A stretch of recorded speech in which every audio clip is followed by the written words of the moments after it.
মৃত স্বামীর পেনশনের টাকা কি শুধু স্ত্রী পাবে নাকি সকল আত্মীয় পাবেন? খুবই গুরুত্বপূর্ণ প্রশ্ন। কোনো ব্যক্তি মারা গেলে তার পেনশনের যে টাকাটা, এই টাকাটা সরকারের তরফ থেকে দেওয়া এক ধরনের গিফট বা উপহার। এটা তার রেখে যাওয়া কোনো সম্পদ নয়। যেহেতু পেনশনের টাকাটা চাকুরে ব্যক্তির রেখে যাওয়া কোনো সম্পদ না এবং সরকারের দেওয়া গিফট, অতএব সরকার যাকে দিতে চাইবেন তাকে দিতে পারবেন। কোনো কোনো ক্ষেত্রে শুধু স্ত্রীকে, কোনো কোনো ক্ষেত্রে স্ত্রী এবং প্রতিবন্ধী বা বিশেষ সন্তানদেরকে সাধারণত পেনশনের টাকা দেওয়ার সরকারিভাবে নির্দেশনা থাকে, পারমিশন থাকে, সুযোগ থাকে। অতএব স্বামীর পেনশনের টাকা পেনশন দাতা প্রতিষ্ঠান, সরকার কিংবা কোনো কোম্পানি, তারা যাদেরকে দিবেন তারাই পাবে। এটা অন্যদের হক বলা যাবে না, কারণ হলো এটা ওই লোকটির, মৃত লোকটির রেখে যাওয়া কোনো নিজস্ব সম্পদ না। যদি সেটা হতো তাহলে ওয়ারিসদের মধ্যে আনুপাতিক হারে বন্টন হয়ে যেত। আমি কোরআনের একটি সূরা ছাড়া আর কোনো সূরা মুখস্থ পারি না। আমি যদি নামাজের সময় পাশে মোবাইলে হালকা আওয়াজে রেকর্ড তেলাওয়াত ছেড়ে সাথে সাথে আমি পড়ি, তাহলে নামাজ হবে কিনা? দর্শক, আপনার প্রশ্ন উত্তরে বলতে চাই, হানাফি ফকিহগণের মতে নামাজি ব্যক্তি, সালাতরত ব্যক্তি তার বাইরের কারোর কাছ থেকে কোনো প্রকার সহযোগিতা নিয়ে তেলাওয়াত করা বা বাইরের কারোটা শুনে শুনে তেলাওয়াত করা, এটা নিষিদ্ধ। এটা সালাতের জন্য অনুপযোগী, সালাতের সঙ্গে এটা যায় না। ফলে এরকম যদি আপনি করেন তাহলে হানাফি ফকিহদের মতো আপনার নামাজ ভঙ্গ হয়ে যাবে। আপনার শুধু একটি সূরা মুখস্থ থাকলে প্রয়োজন, আপনি এই একটি সূরাই উভয় রাকাতে বা সবগুলো রাকাতে পড়বেন এবং দ্রুততম সময়ে আপনি এর সাথে আরও সূরা মুখস্থ করে নেবেন, কমপক্ষে দুটি, আর সম্ভব হলে যে কয়েকটি সম্ভব আপনি সূরা মুখস্থ করে নেবেন। একদিন চেষ্টা করলে একদিনের মধ্যেই একটা ছোট সূরা মুখস্থ করে ফেলা একেবারে অনায়াসে যে কোনো ব্যক্তির জন্য সহজ। বিধায় আপনি রেকর্ড তেলাওয়াত চালু করে রেখে তার সাথে তাল মিলিয়ে পড়ার যে কসরত, সেটা না করে বরং আমার মনে হয় আপনি একদিনের মধ্যে চাইলে সূরা মুখস্থ করে ফেলতে পারেন এবং সেটাই আপনার করা উচিত। কোনো মহিলা যদি এমন পাতলা ওড়না পরে নামাজ পড়েন যার ভেতর দিয়ে চুল স্পষ্ট দেখা যায়, তাহলে তার নামাজের কোনো সমস্যা হবে কিনা?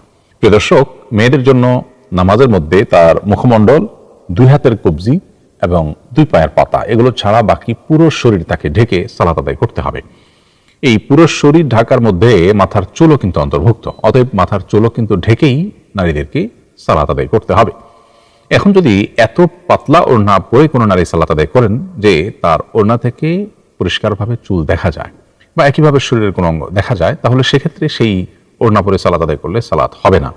কারণ সে ওড়না পরা আর না পরা সমান। অঙ্গ আবৃত রাখার যে নির্দেশনা এই ওড়না দ্বারা সেটি পালিত হচ্ছে না। ফলে সদর ঢাকার ফরজ আদায় না হওয়ার কারণে নামাজ হবে না, বরং সে নামাজ তাকে পুনরায় পড়তে হবে যদি তিনি এরকম অন্যায় কোনো সালাত আদায় করে থাকেন। তো আমি মোবাইল ব্যাংকিং এর মাধ্যমে আমার বোনের কাছে যাকাতের টাকা পাঠাই, সে উঠিয়ে উপযুক্ত ব্যক্তিদেরকে দেয়। প্রশ্ন হলো, মোবাইল ব্যাংকিং এর ক্যাশ আউটের চার্জ কি আমাকে দিতে হবে? খুবই দরকারি একটি প্রশ্ন।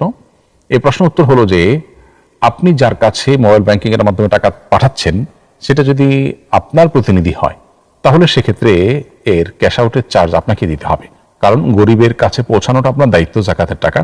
তো গরিবের কাছে যতক্ষণ পর্যন্ত না পৌঁছাচ্ছে ততক্ষণ পর্যন্ত মাঝে যে খরচটা সেটা আপনাকে বহন করতে হবে।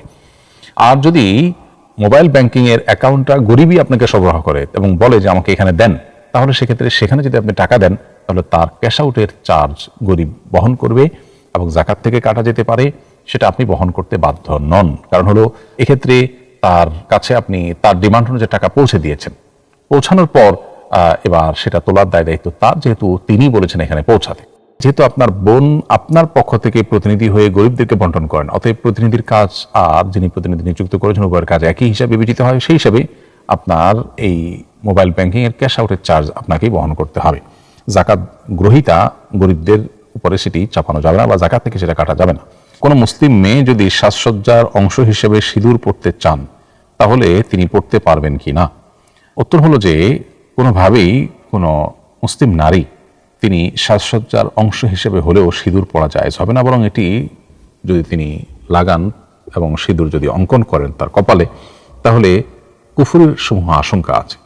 কারণ সিঁদুর পরা হিন্দু নারীদের একটি তাদের শেয়ার, তাদের একটা নিদর্শন, একটা মার্কায় পরিণত হয়েছে। কোনো জিনিস যখন কোনো ধর্মের ধর্মীয় মার্কায় পরিণত হয় তখন সেটি ধারণ করাটা কুফরে পর্যবসিত হতে পারে।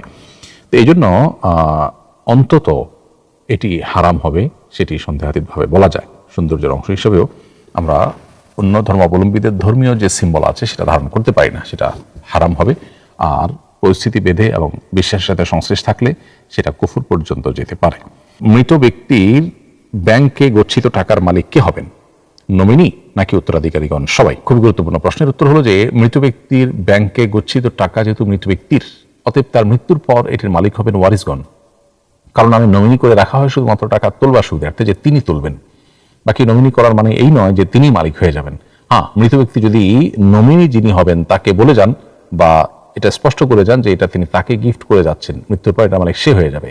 তিনি যদি ওয়ারিস হয়ে থাকেন তাহলে মৃত ব্যক্তির সেই ওসিয়ত কার্যকর হবে না, যথারীতি সেটা ওয়ারিসদের মধ্যে বন্টন হবে।